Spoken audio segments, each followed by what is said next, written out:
Hi everybody, how are you today? A very good noon everybody, मेधावी and जितने भी लोग यहाँ पर हैं हाजिर हो जाएं. So today we are going to talk about the topic future of English. 12th and 11th में ये common topics है ना story of English के. So future of English को हम समझेंगे and जो दूसरा topic है old English क्या है the old English करके उसको भी पढ़ेंगे. मतलब सारे topics जो हैं. हाँ, स्टोरी ऑफ इंग्लिश पोइट्री पहला टॉपिक था हमारा. स्टोरी ऑफ इंग्लिश का हाउ इंग्लिश बिगैन आपने देखा और बहुत सारे क्वेश्चंस भी किए. आप लोग से क्वेश्चंस भी सॉल्व हो गए थे उसके. इंग्लिश डाउन द एजेस करा, ग्लोबल इंग्लिश करा और आज हम करेंगे फ्यूचर ऑफ इंग्लिश और स्टोरी ऑफ इंग्लिश पोइट्री. ठीक है, इनके कहाँ कहाँ से क्या क्या क्वेश्चंस बन सकते हैं उन पर बात करेंगे. ओके सो जैसा कि मैं देख पा रही हूँ ये जो है ये कॉमन टॉपिक्स हैं क्या. ये rainbow part 1 English book 11th के और 12th के टॉपिक्स कॉमन है क्या. एएमआरएस की नहीं है दीपिका, ये डीएसएसबी एएमआरएस की नहीं है, बिहार पीजीटी की है क्लास. ठीक है बेटा, ये बिहार पीजीटी की क्लास है आपका. ओके चलो फ्यूचर ऑफ इंग्लिश के बारे में पढ़ते हैं और जानते हैं. अभी आए नहीं है बच्चे ज़्यादा, 10 ही बच्चे अवेलेबल है अभी आने के. कोई बात नहीं, हम थोड़ा सा पढ़ लेते हैं.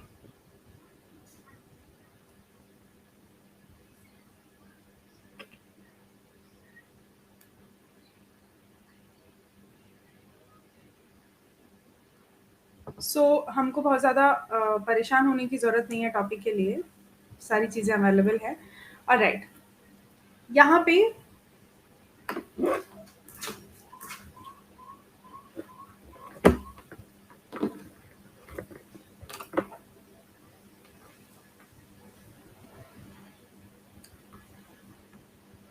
The story of English cannot be concluded in the manner in which some of the greatest creations in the language can. मतलब ये जो स्टोरी ऑफ इंग्लिश है वो उस तरीके से कंक्लूड नहीं की जा सकती है जिसमें लैंग्वेजेस में और ग्रेटेस्ट क्रिएशन कंक्लूड किए जा सकते हैं. जब हम बात करते हैं मिल्टन के एपिक्स की, when we come to the end of Milton's epics, जब हम मिल्टन के महाकाव्यों की बात करते हैं या the tale of the ancient mariner की बात करते हैं या the Eve of Saint Agnes की बात करते हैं, कीट्स की और ट्रेजेडीज की and the comedies of Shakespeare, we experience, हम एक्सपीरियंस करते हैं a fulfilment which a work of art can provide. तो हमें क्या लगता है कि जो फुलफिलमेंट है, जो मतलब एक तरीके का सेटिस्फैक्शन है, वो हमें मिल रहा है जो आर्ट वर्क से हमें प्रोवाइड किया जा सकता है. But it would be safe, ये सेफ रहेगा एंड करेक्ट टू से, ये कहना बिल्कुल सही रहेगा that the story of English is the story of the evolution of modern man. जो इंग्लिश की विकास की कहानी है, इंग्लिश की कहानी एक तरीके से मॉडर्न मैन के विकास की कहानी है, मतलब जो आधुनिक मानव है उसके विकास की कहानी है. Each person gifted with the power of speech, प्रत्येक पर्सन को पावर ऑफ स्पीच दिया गया है. That comes and performs his part on the word stage, जो अपना पार्ट परफॉर्म करता है वर्ड स्टेज पर, मतलब हम जो बोलते हैं हमें बोलने की शक्ति प्राप्त है, जो हम परफॉर्म करते हैं वर्ड स्टेज पर. कह रहे हैं कि the main purpose of adopting the story telling technique, जो मेन पर्पज है स्टोरी टेलिंग टेक्निक को अपनाना, जो कि ये चल रहा है जैसे ये स्टोरीज लिखी जा रही है, लिटरेचर लिखा जा रहा है.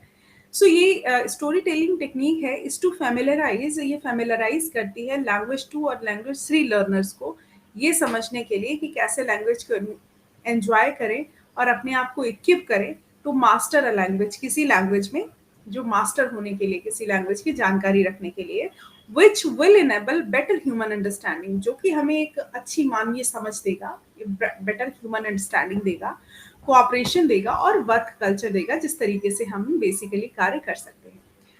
आगे कह रहे हैं कि all individuals can contribute to the story of English, जितने भी व्यक्ति हैं वो सारे स्टोरी ऑफ इंग्लिश में कंट्रीब्यूट कर सकते हैं, इसको पढ़ सकते हैं, इसको समझ सकते हैं और it will lead from one to another very much in the manner of our very on story telling methods.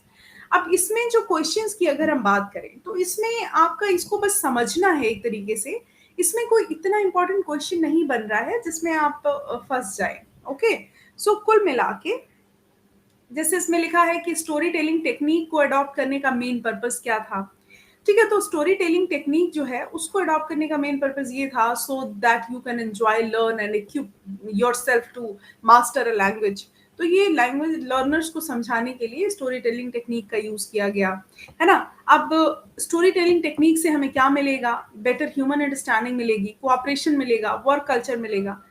अब कह रहे हैं कि अगर आपको अच्छे से समझना है कि कैसे महाभारत, पंचतंत्र और जातक की स्टोरीज लिखी गई, ठीक है, तो इसके लिए आपको अच्छे से इंग्लिश, स्टोरी ऑफ इंग्लिश पढ़ना पड़ेगा, समझना पड़ेगा, तरीका समझना पड़ेगा। तो यही सारी चीजें इसमें लिखी हैं। लिखा हुआ, it will lead from one to another very much in the manner of very on story telling methods, जो कि महाभारत, पंचतंत्र और जातक की कहानियों में बताया गया है। तो महाभारत, पंचतंत्र और जातक कहानियों की हम बात करें तो स्टोरी टेलिंग टेक्निक जो है इसमें अप्लाई की गई है एक तरीके से, ठीक है।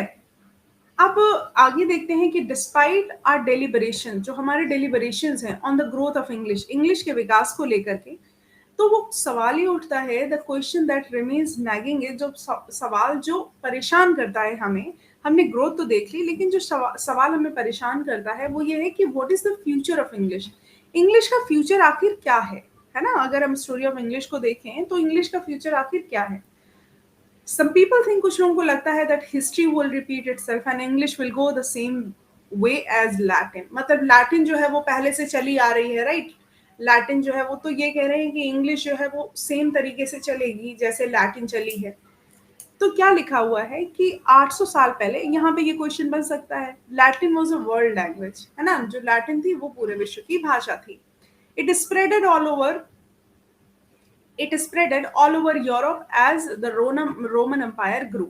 ये फैल गई पूरे यूरोप में जैसे जैसे रोमन एम्पायर की बढ़त हुई, and many new varieties came into being, और इसमें कई सारी अलग वेराइटीज भी आ गई, ठीक है। With the fall of the Roman empire, और जैसे जैसे रोमन एम्पायर का गिरा, और वेराइटीज जो थी अपार्ट फ्रॉम लैटिन, जो लैटिन से अलग कुछ वेराइटीज थी और एक दूसरे से अलग वेराइटीज थी, द डिफरेंट वेराइटीज जो है वो अलग लैंग्वेज बनाने लग गई, ठीक है। जैसे स्पेनिश बन गई, जैसे फ्रेंच बन गई, जैसे इटालियन बन गई। तो देखो, कुछ तो लैंग्वेजेस होती हैं और कुछ होती हैं बोली, है ना। तो उसी तरीके से ये अलग पार्ट्स में बट गई।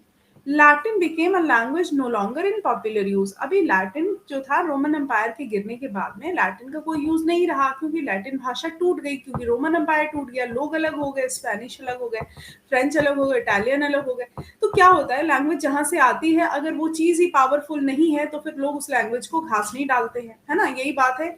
यही बात हिंदी के साथ भी, हिंदी पावरफुल क्यों है? क्योंकि सनातन धर्म बहुत पावरफुल है। मतलब एक तरीके से ये रीजन है, हिंदी की महत्ता बढ़ती रहेगी। अब जैसे भारतीय सिनेमा है, महाराष्ट्र से, भले ही वो महाराष्ट्र में है, मुंबई वहां से चला, लेकिन हिंदी को आपको पता है, हिंदी को क्या करने में, प्रिजर्व करने में, है ना, हिंदी को प्रिजर्व करने में और स्प्रेड करने में सबसे बड़ा जिम्मेदारी जो जाती है वो इंडियन सिनेमा को जाती है। ये चीज अगर आप देखेंगे तो आप पाएंगे कि भारत में अगर इंडियन सिनेमा का इतना स्प्रेड नहीं होता तो कोई भी इंग्लिश, ये सॉरी, हिंदी लैंग्वेज से इतना अवेयर कभी नहीं होता, ठीक है। तो उन्होंने जो है ना, मतलब जो उनका, मतलब उनकी अपनी लैंग्वेज मराठी है, वहां पे भी चैनल्स चलते हैं, लेकिन जो इंडियन भारतीय सिनेमा है उसने पूरी तरह हिंदी को संरक्षित करके रखा है। तो वही चीज है कि जब तक जो चीज पावर में रहेगी, अब जैसे हिंदू पावर में है एक तरीके से, कहीं ना कहीं इनडायरेक्टली वो उससे कनेक्टेड है, तो ये हिंदी की महत्ता को बढ़ाएगा। अब जैसे इंग्लिश की बात करें, इंग्लिश एक ग्लोबल लैंग्वेज है, सारे लोग बोलते हैं, तो उसकी महत्ता अपने आप बढ़ जाती है। वही चीज है। तो अगर अब ब्रिटिश एम्पायर पहले से ही बहुत पावरफुल रहा है तो लोग उसको रेस्पेक्ट करते हैं, उनके मन में इस लैंग्वेज के लिए रेस्पेक्ट है, नहीं तो हम मैंडेरिन बोल रहे होते। Some other people think that the different varieties will move closer together. तो दूसरे लोग ये सोचते हैं कि जो अलग अलग वेराइटीज हैं वो क्लोजर आएगी, पास में आएंगी, in the form a global standard language, and और ये क्या करेंगी, ग्लोबल स्टैंडर्ड इंग्लिश को फॉर्म करेंगी, which will be spoken by all, जो सबके द्वारा बोली जाएगी, ठीक है। लोगों को लगता है कि जब सारी वेराइटीज एक साथ आएंगी तो किसको बढ़ावा देंगी, ग्लोबल स्टैंडर्ड इंग्लिश को, जो कि पूरी दुनिया द्वारा बोली जाएगी, and it will be one common language for use है। सो एक कॉमन लैंग्वेज जो कि है यूज में आएगी, ठीक है। सो कुल मिला के व्हाट आई एम सेइंग कि लैंग्वेज का अगर उद्भव की अगर हम बात करें तो ये डिपेंड करता है कि जिनकी लैंग्वेज आ रही है उनका स्टैंड सोसाइटी में कितना है, वर्ल्ड में कितना है। तो ये बस यही बात हुई कि इंग्लिश जो ब्रिटिश एम्पायर था उसकी सब सब जगह उसकी, मतलब उसने हर जगह को कॉलोनियल बनवा रखा था, हर जगह मतलब हर एरिया जो था वो उपनिवेश बन चुका था पूरी तरीके से। हाँ जी। ओके, सो क्या मैं कह रही थी कि some other people think that the different varieties will move closer together, सारी वेराइटीज एक साथ मूव करेंगी और ग्लोबल स्टैंडर्ड इंग्लिश को बढ़ावा मिलेगा, which will be spoken by all, जो सबके द्वारा बोली जाएगी और एक कॉमन लैंग्वेज बनेगी जो यूज में आएगी इंटरनेशनल ट्रैवल एंड टूरिज्म में, इंटरनेशनल प्रेस कवरेज में। तो बेसिकली जो लैंग्वेज बनेगी वो किसके यूज के लिए अपेरेंटली इन्होंने बात करी थी, इंटरनेशनल ट्रैवल एंड टूरिज्म के लिए, इंटरनेशनल प्रेस कवरेज के लिए। सो हमें इस बात का ख्याल रखना है कि यहाँ से क्वेश्चन अगर बनेगा तो उसमें अगर हम ग्लोबल स्टैंडर्ड इंग्लिश के यूज की बात करें तो सबके द्वारा बोली जाएगी, एक ये बनेगा, एक ये यूज हो जाएगी किसमें, ट्रैवल एंड टूरिज्म में जो कि बहुत इंपॉर्टेंट है, और प्रेस कवरेज में जो कि बहुत ज्यादा इंपॉर्टेंट है। इसके अलावा कम्युनिकेशन का जो मीडियम होगा गवर्नमेंट के बीच में, जो जो कम्युनिकेशन का मीडियम होगा सरकारों के बीच में, उसमें भी इंग्लिश काम आएगी। और इसके अलावा मल्टीनेशनल बिजनेस ऑर्गेनाइजेशंस होंगे उसमें भी इंग्लिश काम आएगी। जिस टाइम ये एग्जिस्टेंस में थी, आई थी, कभी सोचा नहीं था कि ये सब पूरे वर्ल्ड में जो सेम चीज जो फैल जाएगी। मतलब पहले तो ये उसी एरिया की बात कर रहे थे, लेकिन ये अब ये ग्लोबल इंग्लिश लैंग्वेज बन चुकी है। So will English fall apart and go out to use like Latin, तो ये कह रहे हैं क्या इंग्लिश अलग होकर के लैटिन की तरह बन पाएगी, और will it develop into a single global standard, या फिर ये अकेले ही ग्लोबल स्टैंडर्ड को मेंटेन करके रखेगी। We have to wait and see, हमें इंतजार करना है, देखना है, ओनली टाइम विल टेल। सिर्फ समय से ही बात पता लग सकती है कि इंग्लिश का जो एग्जिस्टेंस है, जो अस्तित्व है, वो कहाँ तक जाएगा। ठीक है, so let's talk about modern usage of English. अब इसमें लिखा हुआ है इन द लास्ट फ्यू डिकेड्स, अगर हम कुछ दशकों की बात करें, आफ्टर 20th सेंचुरी के कुछ दशकों की बात करें, the English language has been rapid changes, has seen rapid changes. English language में बहुत सारे बदलाव देखे हैं। कब देखे हैं? 20th सेंचुरी में। यहाँ से क्वेश्चन बन सकता है ना? And many of the earlier concepts of standard grammar, spelling and pronunciation have been diluted. और ये कह रहे हैं कि चेंजेस 20th सेंचुरी से हम देखें तो इतने हुए हैं कि ग्रामर, स्पेलिंग एंड प्रोनाउंसिएशन जो है वो डाइल्यूट हो चुका है, मिक्स अलग हो चुका है, पहले से बिल्कुल अलग हो चुका है। One major factor for this is the internet. जो इस सबसे ज्यादा इंपॉर्टेंट फैक्टर है वो इंटरनेट है। इन अ लिटिल ओवर 10 years, 10 सालों की बहुत ही कम टाइम ड्यूरेशन में, internet has become a global phenomenon. Internet जो है वो ग्लोबल फिनोमिनन बन चुका है, मतलब वैश्विक घटना बन चुका है। And it is a very important thing कि इसने चीजों को बहुत ही ज्यादा लोगों तक पहुंचा दिया है। अब only about 45 million people used the internet in 1995 around the world. अगर हम 1995 की बात करें तो उस टाइम जब इंटरनेट आया था तो क्या किया था कि सिर्फ 45 मिलियन पीपल जो है वो यूज करते थे। अब जैसे ही 2006 आया, अब 2006 में भी आपको भी याद होगा, आप लोग स्कूल में होंगे और आपको याद होगा, the figure increase to more than double, right? Figure जो है वो डबल हो गई। The number of cyber cafes and outlets in all big and small cities and towns of India is an indicator of not only of the popularity of computers, the internet, but also its dispensability. अब हुआ क्या कि छोटे और बड़े जगहों पे बहुत सारे साइबर कैफेज जो है उनके आउटलेट्स खुल गए। ज्यादातर बच्चे जो हैं वो किस क्लास में थे? I was in 12th 2006। So basically इस टाइम पे मैंने देखा था कि मतलब साइबर कैफेज बहुत सारे खुलने लग गए थे हमारे एरिया में भी। और उसके पहले तो बूथ खुल रहे थे, बहुत सारे टेलीफोन बूथ, बट 2006 में ना साइबर कैफेज खुलने लग गए थे कानपुर में। हाँ, is an indicator of not only of, अब इसमें कंप्यूटर की पॉपुलैरिटी बढ़ रही थी, ठीक है, और इंटरनेट की से लोगों की पहुंच भी बढ़ रही थी। The computer age of now is using the English language, और कंप्यूटर अभी तक जो है वो इंग्लिश लैंग्वेज यूज कर रहा था for the variety of purposes. Though many countries are trying to develop programmes in their own languages. क्या अभी भी क्या कर रहे हैं कि बहुत सारे देश जो हैं वो अपनी लैंग्वेज में प्रोग्राम को डेवलप करने की कोशिश कर रहे हैं, लेकिन इंग्लिश लैंग्वेज ने सबसे पहले मतलब हर जगह अपनी जगह बनाई। इंटरनेट आया, वो भी इंग्लिश में आया और किसी लैंग्वेज में नहीं आया। और जब इंटरनेट इंग्लिश में आ गया तो अब कोई ऑप्शन भी नहीं था। पूरी दुनिया में जितने भी लोग हैं, पूरी दुनिया में जितने भी लोग हैं वो क्या कर रहे हैं, इंटरनेट चला रहे हैं अंग्रेजी में। अगर गलती से कभी हिंदी में आ जाए ना तो दिमाग खराब हो जाता है सबका। स्मृति मिश्रा, ईएमआरएस के लिए बच्चों ने महापैक लिया तो है, मैं पहले ही बता दूं ये ईएमआरएस की क्लास नहीं है, ये पीजीटी की क्लास है। और इसमें टाइटल में सिर्फ टॉपिक 23 पढ़ा नहीं है, मैं डलवा दूंगी, मुझे लगता है बच्चों को कंफ्यूजन हो रहा है। ठीक है स्मृति? एक्चुअली अगर ग्रामर पार्ट होता तब तो कोई सीन ही नहीं है, तब तो मैं पढ़ा देती सबको एक साथ। बट ये ना लिटरेचर का पार्ट है, सो आपको ना EMRS वाली नहीं है ये, बच्चे कंफ्यूज हो रहे हैं।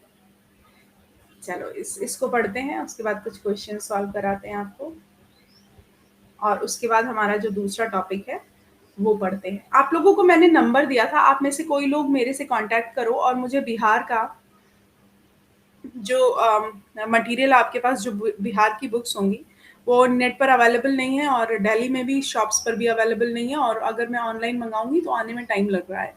तो आप लोग उसका फोटो भेजना मेरे को। टॉपिक क्या मैंने बताया था अभी?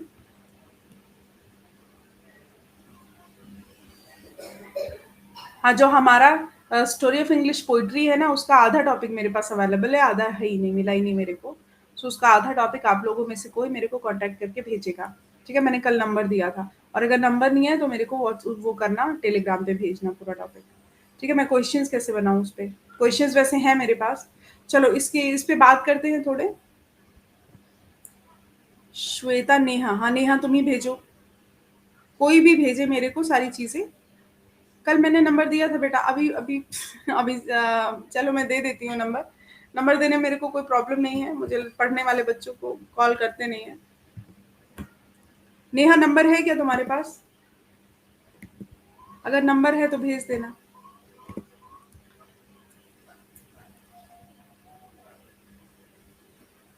हाँ, name the language which was a world language about 800 years ago। अगर ये क्वेश्चन आ गया एग्जाम में तो क्या आंसर करोगे? अभी अभी मैंने बताया है कि वो लैंग्वेज कौन सी थी, तो वर्ल्ड लैंग्वेज थी 800 साल पहले, वर्ल्ड लैंग्वेज थी, समझ रहे हो? That was Latin.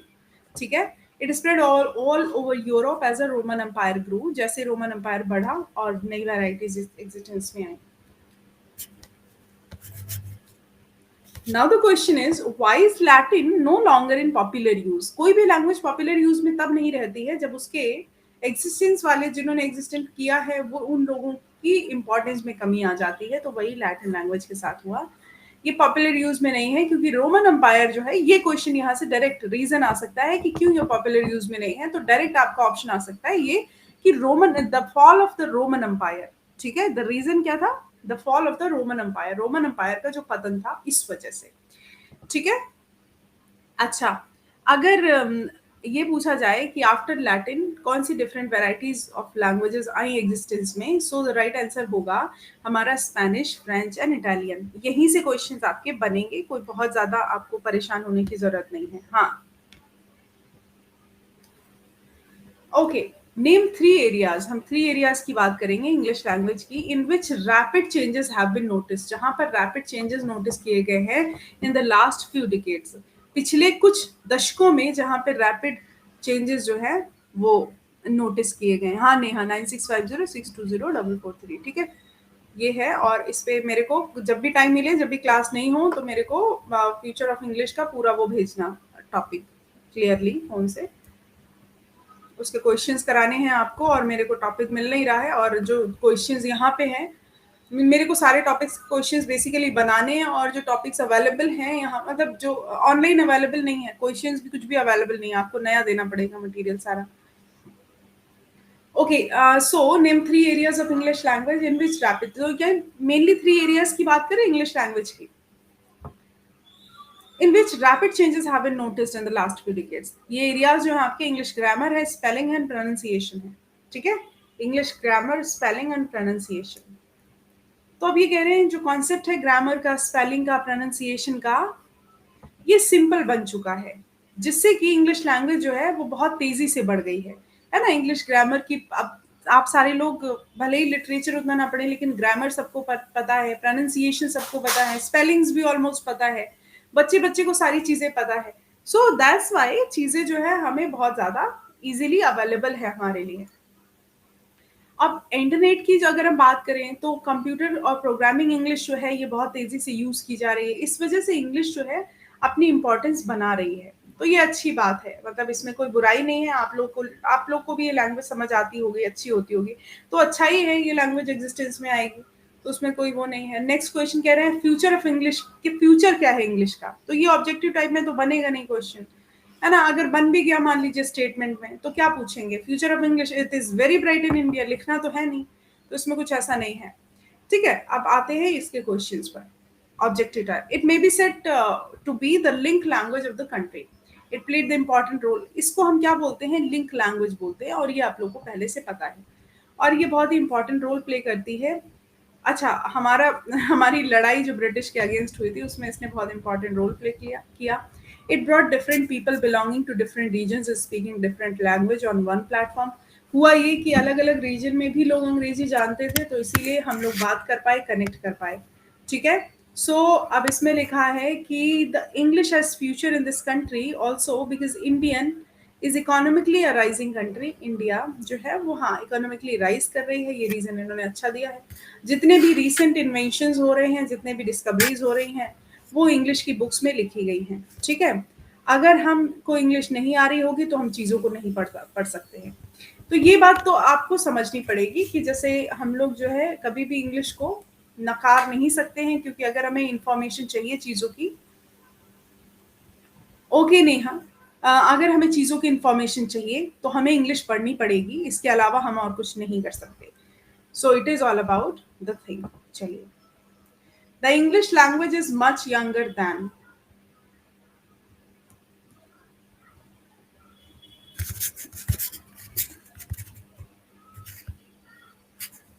जो इंग्लिश लैंग्वेज है वो much younger than.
Okay guys, हाँ, तो क्वेश्चन है हमारा, English language is much younger. देखो, अगर हम बात करें तो यस, इंग्लिश लैंग्वेज तो यंगर है ग्रीक, पर्शियन, लैटिन सबसे ही, तो यहाँ पर तो ऑल ऑफ द थ्री ही हो जाएगा, राइट? लैटिन से भी पुरानी है, मतलब लैटिन से भी, लैटिन काफी पहले आई, ग्रीक काफी पहले आई, पर्शियन काफी पहले आई। So all the three right option होगा, राइट? सो आपका जो है ना, all the three will be the correct answer. The Anglo Saxon invaded England in the, Sanjeeta कह रहे हैं लैटिन, हाँ लैटिन भी होगा, लेकिन और भी तो यंगर ही है। Anglo Saxon invaded England in the fifth, six, seventh.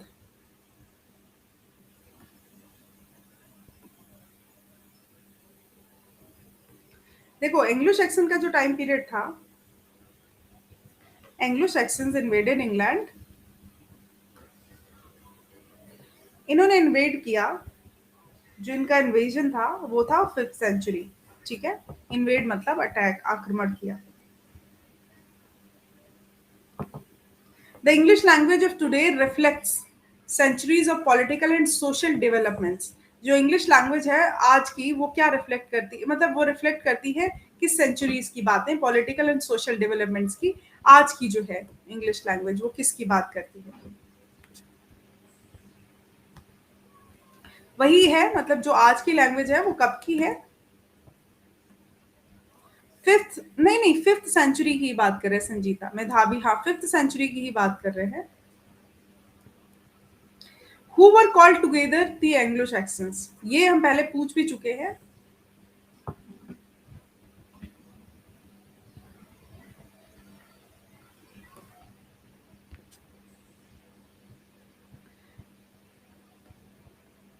ये मैंने आपको पढ़ाया भी है, एग्जैक्टली मेरे को याद भी आ रहा है। All the three, English, Saxons, Jutes, जो पहला वाला चैप्टर हम लोगों ने पढ़ा था उसमें मैंने ये डिस्कस किया था, all the three. Dash gave England its name and language.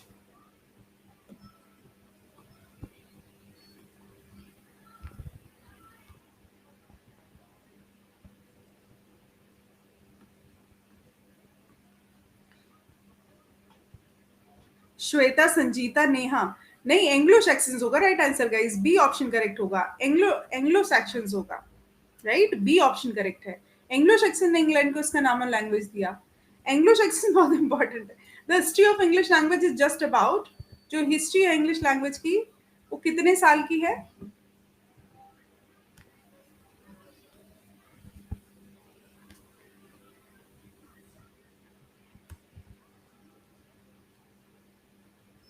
अच्छा, टाइम पीरियड तो सबका पता ही है सबको।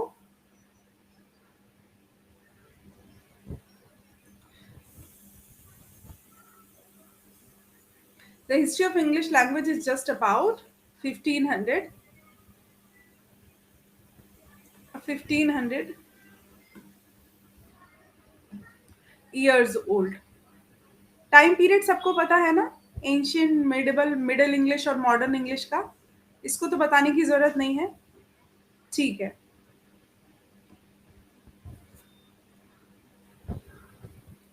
इन इंग्लैंड प्रिंटिंग प्रेस, ये किसको याद है बताना जरा, प्रिंटिंग प्रेस इन्वेंट कब किया गया था? डेट तो याद होगी, मतलब सोच के बताओ अगर आपको डिजिट्स थोड़े बहुत भी याद है। श्वेता, नेहा, श्वेता कह रही है बता दीजिए। अ, देखो, ओल्ड इंग्लिश का टाइम पीरियड आप लोगों को मैंने शायद बताया है पहले, 449 से 1066 तक था। मिडिल इंग्लिश का 1150 से 1500 था, और मॉडर्न इंग्लिश का 1500 के बाद का था। हाँ, तो मैं क्या पूछ रही थी कि इन इंग्लैंड प्रिंटिंग प्रेस, मेधावी याद है, एग्जैक्टली। राइट आंसर क्या हो गया हमारा? 1476। वेरी नाइस, आप लोग को फैक्ट्स अच्छे से याद रख रहे हैं। In the old English period the two major influences were, Old English period में जो दो मेजर इन्फ्लुएंसेस की बात हो रही थी वो कौन कौन से थे?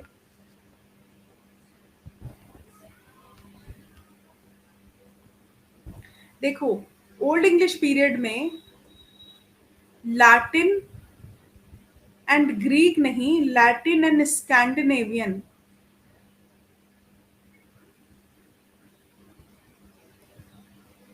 वो इन्फ्लुएंसेस थे बहुत बड़े। Latin and Scandinavian, Latin and Greek नहीं, Latin and Scandinavian old English period में। The gold period of old English literature was the era of, जो gold English, sorry, gold period of old English है वो किसकी era मानी जा रही है? किंग एल्फ्रेड, किंग लेजर्ड, किंग रिचर्ड, क्वीन एलिजाबेथ, या फिर नन ऑफ दीज?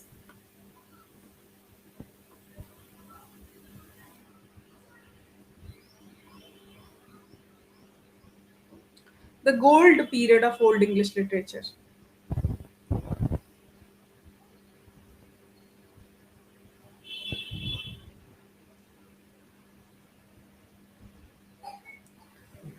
ये जो है ना gold period of English literature, King Alfred right answer है आप इसका। लेकिन गोल्डन एज जो होता है ना, वो basically golden age of literature माना तो जाता है आपका काफी पहले। किंग अल्फ्रेड राइट आंसर है। Okay, gold period of old English literature जो है, गोल्ड पीरियड, गोल्डन नहीं, गोल्ड पीरियड, वो किंग अल्फ्रेड के टाइम पे है। Okay.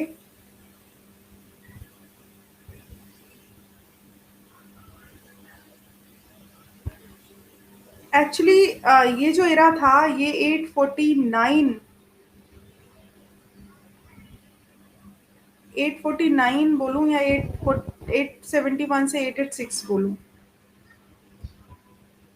The error, sorry, this the year AD 1066 is taken to be the end of the, ये कौन से पीरियड का एंड माना जाता है? सारे लोगों को ये पता होगा। अभी मैंने बताया थोड़ी देर पहले, किस एरा का एंड माना जाता है ये?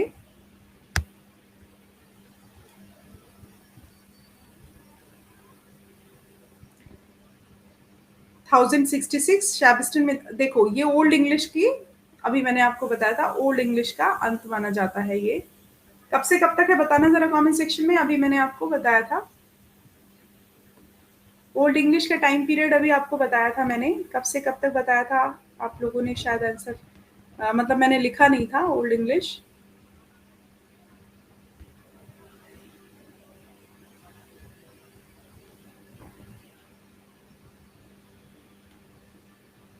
449 टू 1066, ठीक है, ये याद रखना। एक दो मतलब इस पे हर बार जो है पूछ लिए जाएंगे क्वेश्चंस।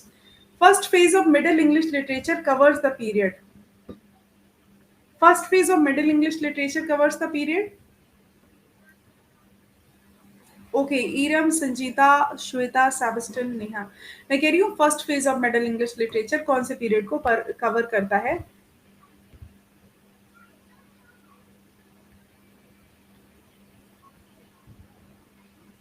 मिडिल इंग्लिश लिटरेचर का फर्स्ट फेज, अब स्टार्टिंग से ही, अब ये कहाँ से स्टार्ट होगा, 1150 से ही स्टार्ट होगा, तो ऑप्शन इतने टफ तो है नहीं, तो इसीलिए हम कौन सा लिख देंगे 1150 to 1215। First phase of middle English की बात कर रहे हैं तो 1150 आ जाएगा। आप लोगों ने सी दिया होगा आंसर मुझे लगता है। ठीक है, चलो नेक्स्ट क्वेश्चन की बात करते हैं।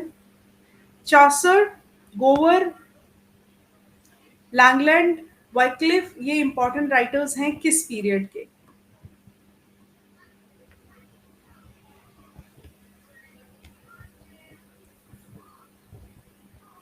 यस, ये इंपॉर्टेंट राइटर किस पीरियड के हैं, मिडिल इंग्लिश के। ठीक है, मिडिल इंग्लिश के हैं, वही जिसके बारे में अभी डिस्कस कर रहे थे। हाँ, ये बताइए कि ऑगस्टिन जो है was given to the early, Augustine नाम जो दिया गया, Augustine was given to the early 18th century। ठीक है, अर्ली 18th सेंचुरी। अभी मैं भेजती हूँ आपको इसको। ऑगस्टिन एज कौन सा टाइम पीरियड माना जा रहा था, was also known as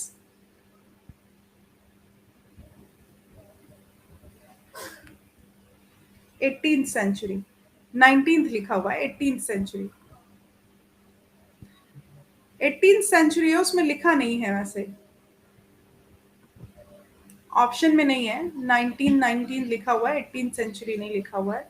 16, 17, 18 मतलब इसमें अब आप लोग नहीं बता पाएंगे क्योंकि अभी 18th सेंचुरी की बात है ना ऑगस्टिन, तो यहाँ उसमें ऑप्शन में नहीं है, तो आपने नियर अबाउट 17 बता दिया होगा। The British grammar was written by J Buchanan in, British grammar जो लिखी गई कब, डेट क्या है ब्रिटिश ग्रामर लिखने की।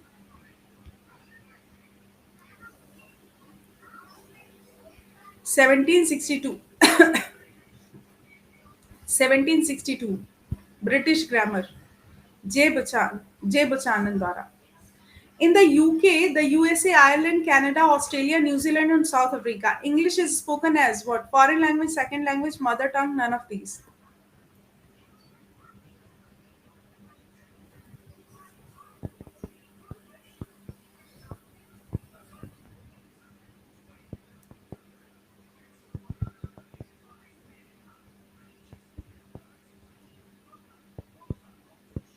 Yes, यहाँ पर ये मदर टंग है। Okay, UK, USA, Ireland, Canada, Australia, यहाँ पर क्या है, India, Singapore, Malaysia, Nigeria, Namibia, Botswana.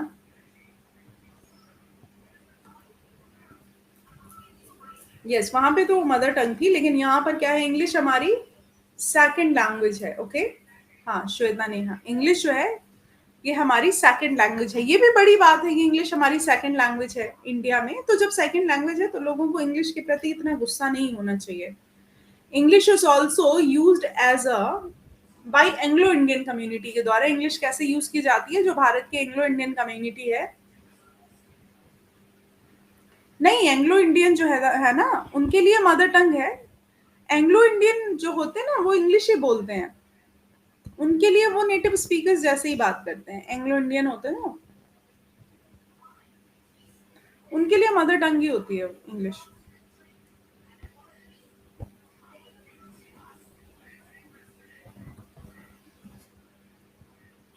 China, Japan, UAE, Saudi Arabia, यहाँ का क्या है scene, Egypt, Iraq, Eritrea, France, Germany, Switzerland, Mexico, Brazil, यहाँ इंग्लिश कैसे बोली जाती है? कुछ इसमें यूरोपियन कंट्रीज भी हैं, याद रखना। जो मैं पूछ रही हूँ इसमें कुछ यूरोपियन कंट्रीज भी हैं। चाइना, जापान, जापान जो है यूरोपियन कंट्री है, ठीक है। France, Germany, Switzerland European countries हैं। इनमें क्या हाल है? इसमें इसमें फॉरेन लैंग्वेजेस की तरह बोली जाती है, ठीक है। इनमें ना फॉरेन विदेशी भाषा के जैसे ही बोली जाती है, सेकंड नहीं है, फॉरेन लैंग्वेजेस की तरह बोली जाती है यहाँ पे। अगर चाइना लिखा है ना कहीं पे तो समझ लो फॉरेन लैंग्वेज की तरह बोली जाएगी। English developed from the speech of the, ठीक है। अभी मैं इसके नोट्स आपको शेयर करती हूँ, अभी मैं भेजती हूँ। हाँ, ये तो बार बार हम लोग वही चीज पढ़ रहे हैं, एंग्लो एंग्लो सैक्सन, ठीक है। क्यों English develop from the speech of Anglo Saxon होगा? एंग्लो अमेरिकन कहाँ है? आप लोग उसके पहले वाले क्वेश्चन का आंसर बता रहे हो क्या? यहाँ पे English developed from the speech of, सिर्फ एक ही पीरियड की तो बात होती है, Anglo Saxon. American English differs from British English in the sphere of,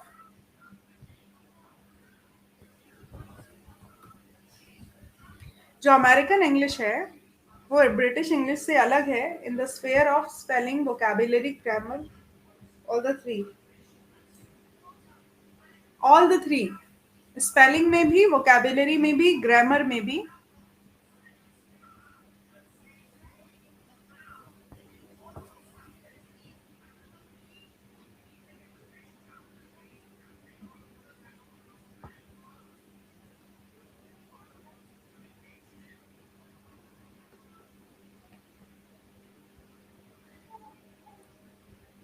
all the three.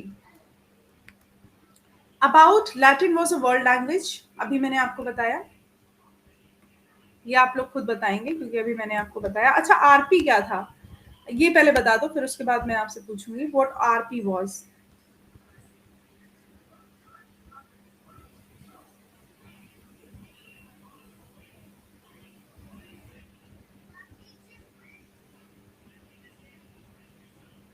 Yes, right answer was 800. About 800 years ago, Latin was a world language.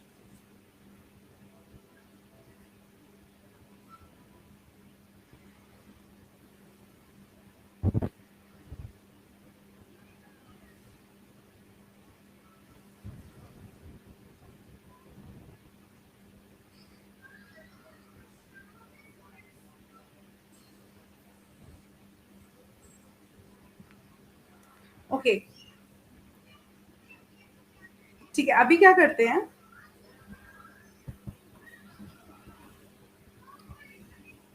मैं आपको दूसरा टॉपिक की तरफ ले चलती हूँ। दूसरा टॉपिक जो है हमारा स्टोरी ऑफ इंग्लिश पोइट्री, उसको थोड़ा सा पढ़ लेते हैं। स्टोरी ऑफ इंग्लिश पोइट्री, और नेक्स्ट क्लास में हम क्वेश्चन करेंगे, और नेक्स्ट क्लास में हम अपना 12th का प्रोज सेक्शन स्टार्ट कर देंगे।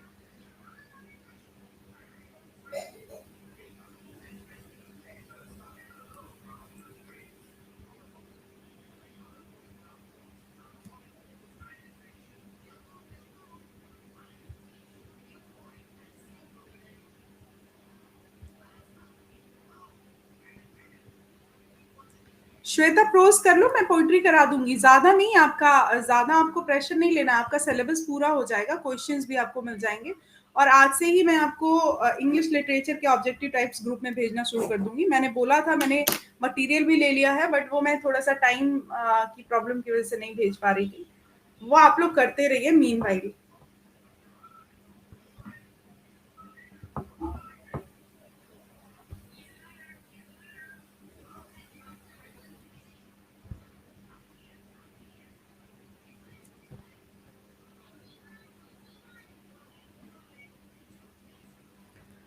ओके, सो विजिबल है सबको?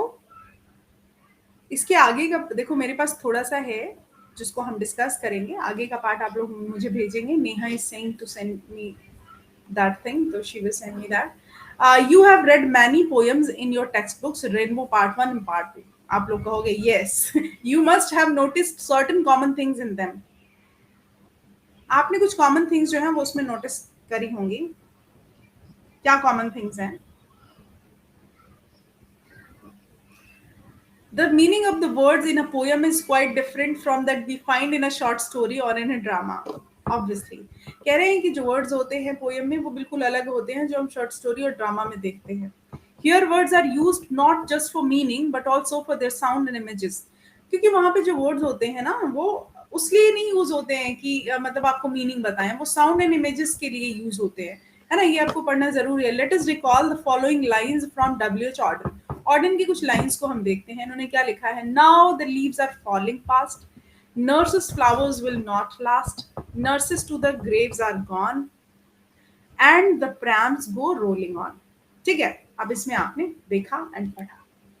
So what they are saying, you must have noticed the images of leaves.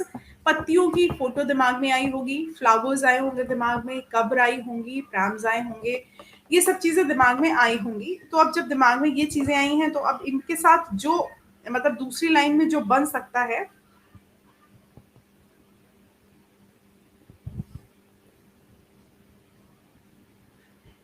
दूसरी लाइन में जो बन सकता है, एक मिनट गाइस, एक डिस्टरबेंस आ रहा है, एक मिनट.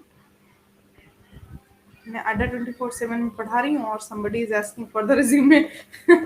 ओके, बार बार मैसेज करके ma'am send me the resume, मुझे लग रहा है कुछ गड़बड़ हो गई है. Okay, you must have notice the images of leaves, flowers, graves and prams. तो कब्रों की इमेजेस आ रही हैं, पत्तियों की इमेजेस, फ्लावर्स की एंड प्रैम्स. प्रैम समझते हैं ना, बचपन में जो आप चलाया करते थे, वो बच्चों के खेलने की गाड़ी होती है. What about arrangements of words? अगर हम अरेंजमेंट ऑफ वर्ड्स की बात करें इन सेपरेट लाइंस, अलग अलग लाइंस में, विच राइम एट द एंड, तो क्या राइम करता है लास्ट में? ऑन. और इस तरीके से don't you think they together suggest the cycle process of life and death? क्या तुम्हें ऐसा नहीं लगता है कि ये जिंदगी और मौत के बीच की जो प्रोसेस होती है उसको डिफाइन करते हैं? You may be interested in having an idea, तुम जरूर इंटरेस्टेड हो गए इस आइडिया में, of the time when poetry began to be written in England. You may be interested. आपको ये आइडिया में आप इंटरेस्टेड हो गए जब पोइट्री की शुरुआत हुई, इंग्लिश में जब पोइट्री लिखे जाने की शुरुआत हुई. Poetry started its journey, poetry ने अपनी जर्नी स्टार्ट की from the time man used languages to express his emotion. Poetry तब शुरू हुई जिस समय आदमी ने इस भाषा को अपने इमोशन एक्सप्रेस करने का माध्यम बनाया. It began with the beginning of the stream of the English people on this continent. ये तब शुरू हुई जब इंग्लिश के इतिहास की शुरुआत हुई, लोगों द्वारा, इंग्लिश पीपल द्वारा इंग्लिश की जब इतिहास की शुरुआत हुई इस कॉन्टिनेंट पे, ठीक है, ब्रिटिश कॉन्टिनेंट पे. ड्यूरिंग द एंग्लो नॉर्मन और एंग्लो सैक्सन पीरियड के दौरान English language was in its primitive form. क्या था? जब एंग्लो नॉर्मन एज थी और एंग्लो सैक्सन पीरियड था तो इंग्लिश भाषा जो अपनी प्रिमिटिव फॉर्म में थी, प्रिमिटिव का मतलब होता है प्राचीन फॉर्म में थी. The old English as it is called had many French and German words. जो ओल्ड इंग्लिश थी जैसे से कहा जाता था, उसमें बहुत सारे फ्रेंच वर्ड्स थे, बहुत सारे जर्मन वर्ड्स थे. The poets told the stories, poets जो थे वो स्टोरी बताया करते थे ग्रेट क्रूसेड्स की. क्रूसेड्स का मतलब होता है धर्म युद्ध. धर्म युद्ध, अपने धर्म के लिए जो युद्ध होते हैं, क्रूसेड धर्म वार जो होते हैं, हाँ धर्म युद्ध होते हैं. सी वॉयज, जो जो मतलब ऐसे वॉयज होती रहती थी, यात्राएं होती रहती थी, समुद्री यात्राएं, उनके बारे में बताया करते थे. The tales of King Arthur के बारे में उनकी जो टेल्स होती थी वो बताया करते थे. एंड इज राउंड टेबल, और अपने round table were the result of the, मतलब ये सब जो था ये पोइट्री का एक तरीके से कंटेंट था उस टाइम से. During the Middle English period we notice the emergence of a national language and literature. लेकिन जब मिडिल इंग्लिश पीरियड आया, इन चीजों को आप लोग याद रखना, यहाँ से क्वेश्चंस बन सकते हैं कि अब जैसे अगर हम पोइट्री की शुरुआत की बात करें तो यहाँ से क्वेश्चन बन जाएगा कि पोइट्री की अगर शुरुआत की बात करें तो तब शुरुआत हो रही थी जब Anglo Norman Anglo Saxon period चल रहा था और इंग्लिश जो थी वो प्रिमिटिव स्टेज पर थी, तब शुरुआत हो रही थी. और इसके बाद में ओल्ड इंग्लिश जो है जिसमें फ्रेंच एंड जर्मन वर्ड्स आए इस टाइप से. और जो पहले ये भी आ सकता है कि पोइट्स जो है वो स्टार्टिंग में किस बारे में बात किया करते थे, उनका क्या कंटेंट हुआ करता था. तो ग्रेट क्रूसेड्स जो होते थे वो, और राजाओं की कहानियां और धर्म युद्ध, मतलब ये सब चीजें हुआ करती थी. अब मिडिल इंग्लिश पीरियड में हमने क्या देखा? इमर्जेंस देखा नेशनल लैंग्वेज और लिटरेचर का. मतलब जो उद्भव आपका नेशनल लैंग्वेज एंड लिटरेचर का हुआ है ठीक से, वो मिडिल इंग्लिश पीरियड में हुआ, जहाँ पे चौसर आए, चौसर आए और खा गए ये पूरा. मतलब अब इसके आगे की कहानी, हाँ हाँ यहाँ पे है.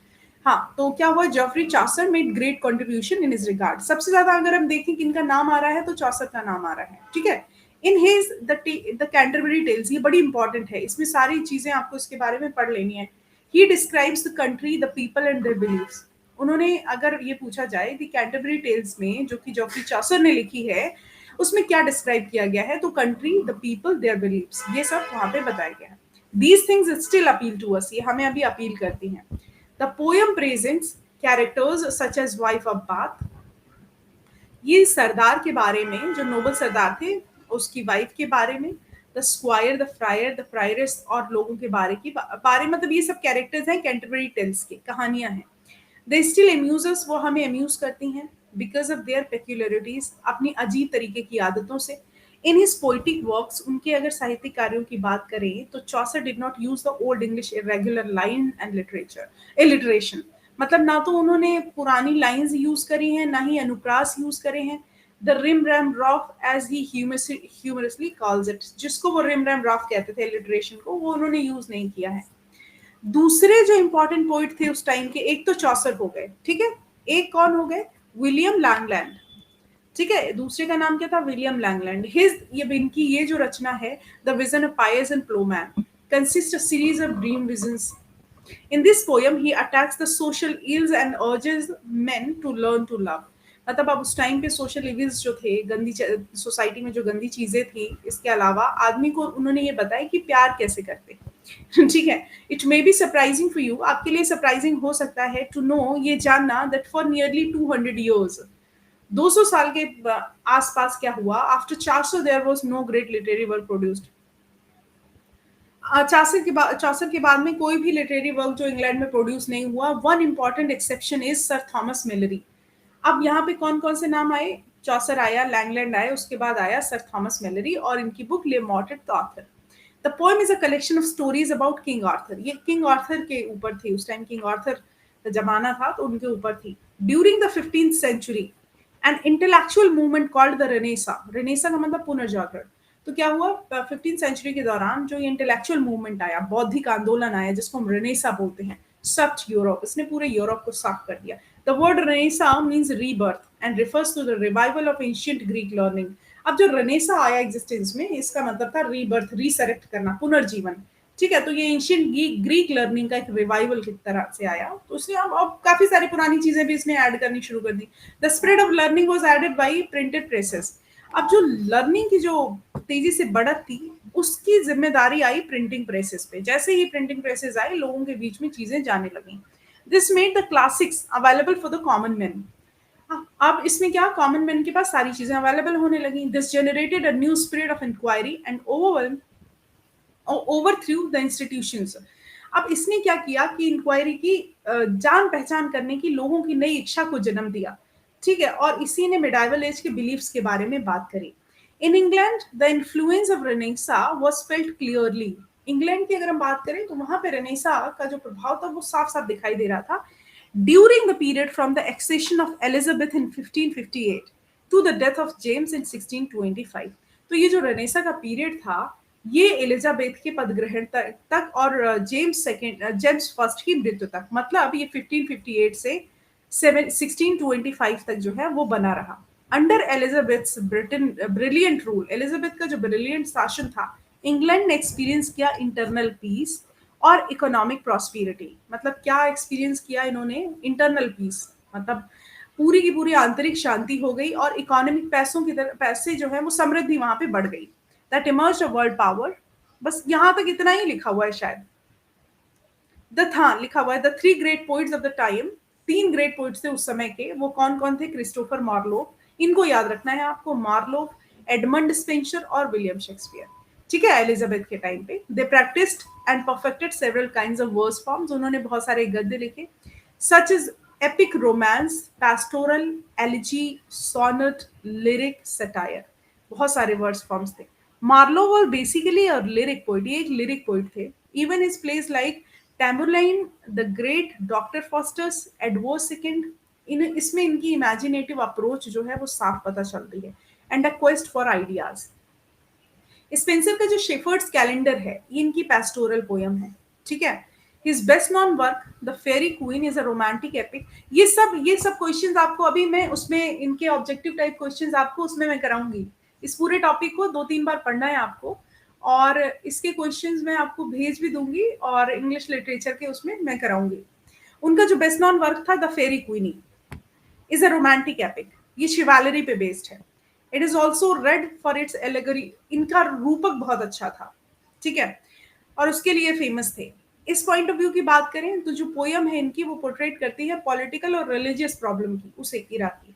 अब आते हैं शेक्सपियर। शेक्सपियर जो थे वो उसके ग्रेटेस्ट पोइट थे उस टाइम के। उनकी रोमांटिक कॉमेडीज बहुत फेमस है, उनकी ट्रेजेडीज बहुत फेमस है, और वो रेनेसा को प्रेजेंट करते हैं फ्री विल की तरह। ये क्वेश्चन बन सकता है। कह रहे हैं human destiny shaped, human destiny जो शेप की जाती है of human actions themselves, God और fate does not influence it. भगवान और भाग्य जो है इसको इन्फ्लुएंस नहीं करता है। ये जो ह्यूमन एक्शन है, मतलब मानव अपना जो भाग्य है वो स्वयं बनाता है, इस पर और किसी का जोर बस नहीं है। ठीक है, उनकी ट्रेजेडी में Othello, Hamlet, Macbeth, King Lear ये है। ठीक है। हाँ, written in blank words they explore the working of human passion and emotions. उन्होंने कुछ ब्लैंक वर्ड्स भी लिखी हैं जिसमें ह्यूमन पैशन और इमोशंस आते हैं। Shakespeare has to his credit two narrative poems, Venus and Adonis इनके बारे में हमने बात करी है। ल्यूक्रीज, ठीक है, in the sequence of 150 of sonnets, उन्होंने 154 सॉनेट्स लिखी। इसको हम दोबारा फिर से करेंगे, अभी मैं आपको बताए दे रही हूँ, आप मेरे को भेजिए। यहीं तक है, बिकॉज इसके आगे का टॉपिक जो आप मेरे को खुद भेजेंगे। ओके, आधे बच्चे जो है वो बोर होके चले गए, सोच रहे हैं कि लिटरेचर कैसे पढूं, बट इसी में से क्वेश्चंस आएंगे। चलो ठीक है, आज नहीं कल मैं इसको दोबारा से फिर से आपको बताती हूँ, एंड देन इस पे क्वेश्चंस करते हैं। तो इसीलिए परेशान होने की बिल्कुल भी जरूरत नहीं है। कल मैं आपको इस पे और सारे मतलब क्वेश्चंस कराऊंगी, तो अपना दिमाग अगर नहीं लग रहा है तो कोई बात नहीं, आई अंडरस्टैंड। ओके, इसको एक एक लाइन को पढ़ना समझना इंपॉर्टेंट है। एक दिन में मैंने 2 ज्यादा कर दिए हैं, इसको मैं कल कराऊंगी।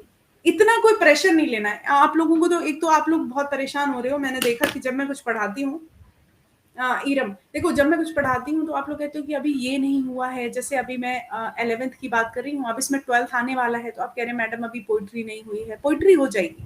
पोइट्री में कितना टाइम लगता है? पोइट्री जब प्रोज सेक्शन हो गया आपका, तो पोइट्री भी हो जाएगी। अभी सारी चीजें हो जाएंगी, उसमें आपको इतना वो करने की जरूरत नहीं है। इतना टाइम कम भी नहीं है, हाँ ज्यादा टाइम नहीं है लेकिन कम टाइम नहीं है अभी आपके पास। जितने में आप कर रहे हैं उतना हो जाएगा। और कह रहे हैं अब ये वाला जो टॉपिक है ना, ये सबसे ज्यादा इंपॉर्टेंट है। ये सारे मन से कर लो आप लोग, जितने भी टॉपिक्स कराएं इन पे मैं क्वेश्चंस ढेर सारे आपको भेज देती हूँ। साबिस्टन, ईरम, हाँ जितने भी बच्चे अभी बने हुए हैं, तो कल हम ना इस टॉपिक को पढ़ेंगे और इसके क्वेश्चंस कर लेंगे। ओके, चलो ठीक है, मिलते हैं हम आपको कल। आज के लिए इतना ही। अब मैं आपको जरा सारे जितने भी अभी जो भी अभी मैंने कराया है उसके नोट्स भेज देती हूँ, वो आप लोग देख लेना।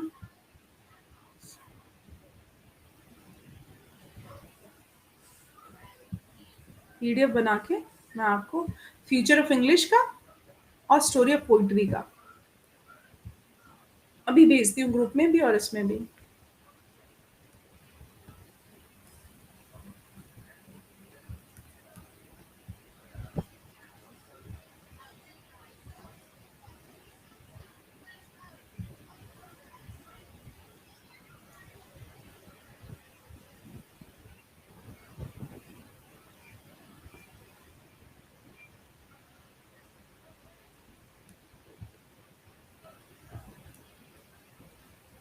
ओके बेटा, बाय बाय, टेक केयर।